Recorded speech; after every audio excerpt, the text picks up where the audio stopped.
That is probably a very ominous sight to see, because that's just pure black Kevlar with a little window, constantly pieing a corner, constantly using angles, taking the advantages of going to the side, going to the side. I loved this particular player's gameplay. Actually, that perspective, that was very realistic. I like that part that they brought that realism into the game. Hey everybody, Chris the Cop here. Welcome back and thanks for watching. We're going to be looking at Rainbow Six Siege from my perspective of being a SWAT commander. If you like what you're seeing, hit that subscribe button. All right, let's get to it.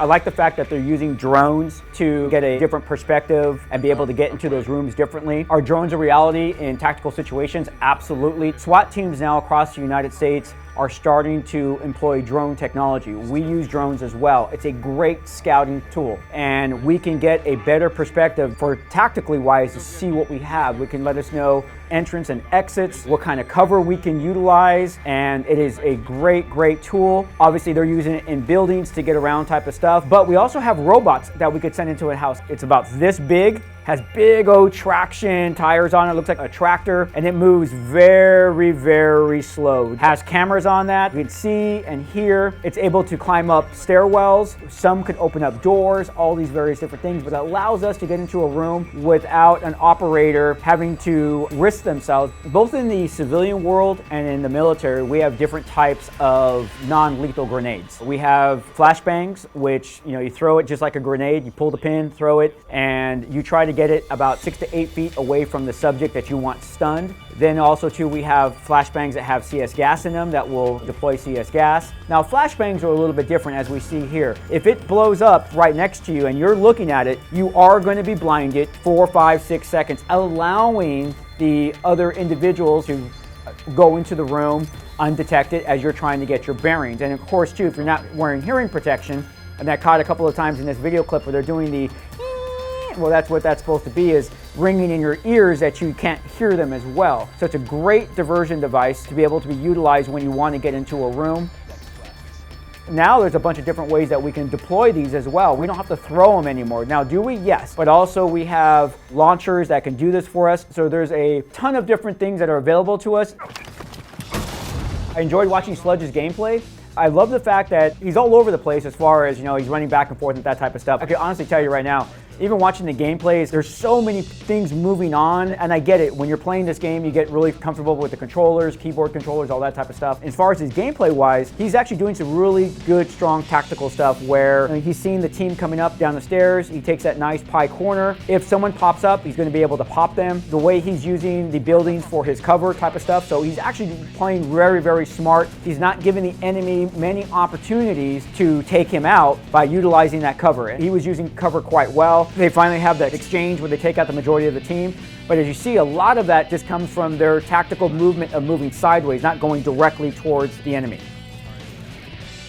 I loved this particular player's gameplay. Constantly pieing a corner, constantly using angles, did not expose themselves to a firefight. They just taking the advantages of going to the side, and you see that towards the end of the clip where they're maximizing that distance to try to get the drop on the enemy. I love the fact that whoever this player was, they blew a hole in the flooring and then they shot the enemy through the flooring. That was that was pretty awesome. I cannot honestly say I would never think about that, but that was actually a very good tactic there. But lots of good fast gameplay, and once again, it's just amount of you not exposing yourself, but moving fast with deliberation to try to get to the enemy. So really good gameplay.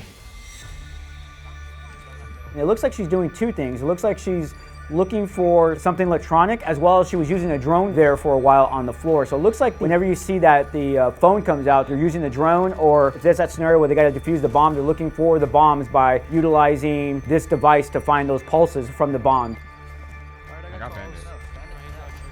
Those are available definitely in the military, and they're now becoming available in law enforcement. But ours are a little bit different. We use depth cord. You actually put the cord around where you want your entry point to be, and just like you saw in that video, press the detonate and it pops that hole, and we're able to utilize that as an entrance point. That technology has been around for over a decade. It's just not utilized a lot for regular like search warrant type of entries and stuff like that. We have breachers that are really good at what they do. They can get in through almost any fence and any doorway.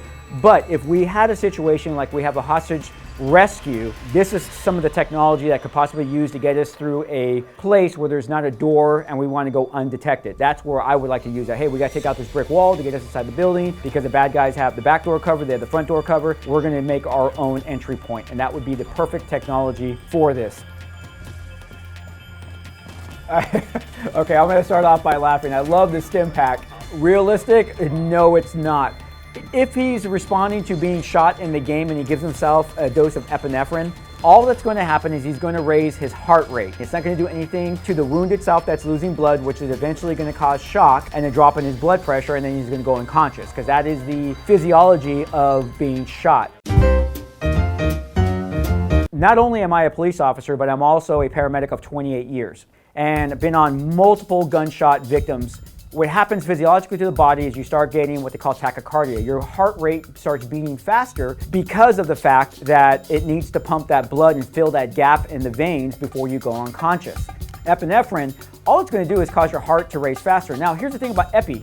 We already have it in our system. Our body reacts to fight or flight, giving us the ability to be able to either run towards danger and fight the danger or run away from danger. Giving yourself extra epi is going to do nothing. It's just going to give you extra epi.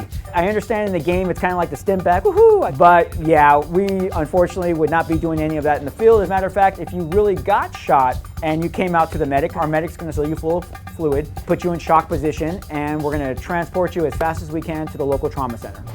Wow, that was like right out of Batman. I don't even know if the military has anything like that. Here's what I would be scared from what I just watched. Putting that grappling hook through the window and pulling you. You're going to be able to condense your body small enough to go through that window and not be splattered as you come close and breaking your legs off. That was the first thing I thought of, that you're able just to kind of like swing in, drop down, and get into the firefight. That to me is just a little fast.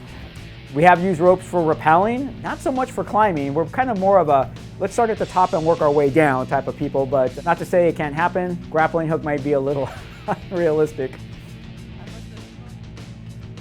My SWAT team has what they call a bearcat. It's bullet resistant. The glass in it can take a .50 caliber, but it is literally this thick, and it is heavy.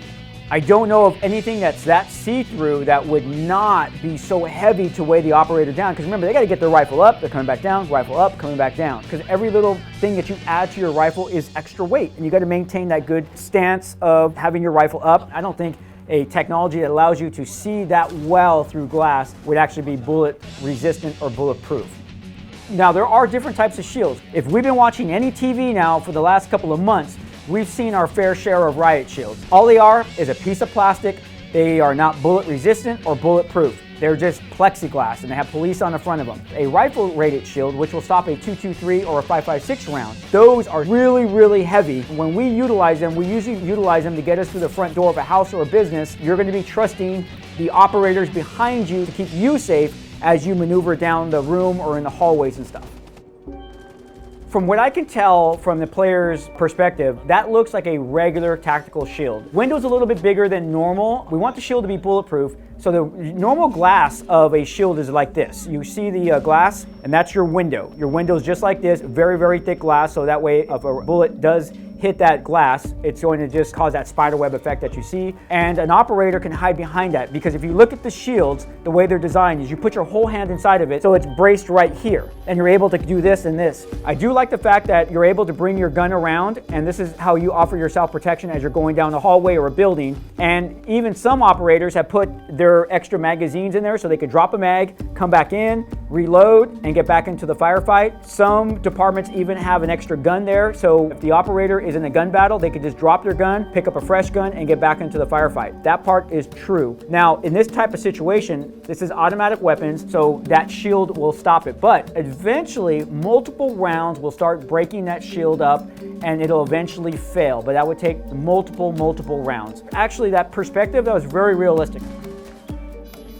That is probably a very ominous sight to see, because that's just pure black Kevlar with a little window. You can't see the person behind you. And if a team stacks up just right, you can't pick up any team members behind that shield. A whole entire team could hide behind that shield and you not even know it. And then last minute, they deploy out, and we went from 1 cop to 12 cops. So that is a nice use of a shield to get a team in, as well as move a team throughout a building or home.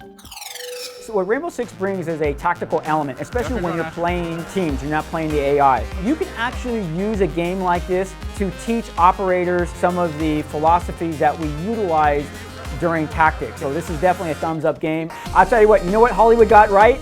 Medic! That's what Hollywood got right when it comes to people getting shot. That's about the only thing they got right. Gotta get a character. Okay, get the Google's away. Thanks.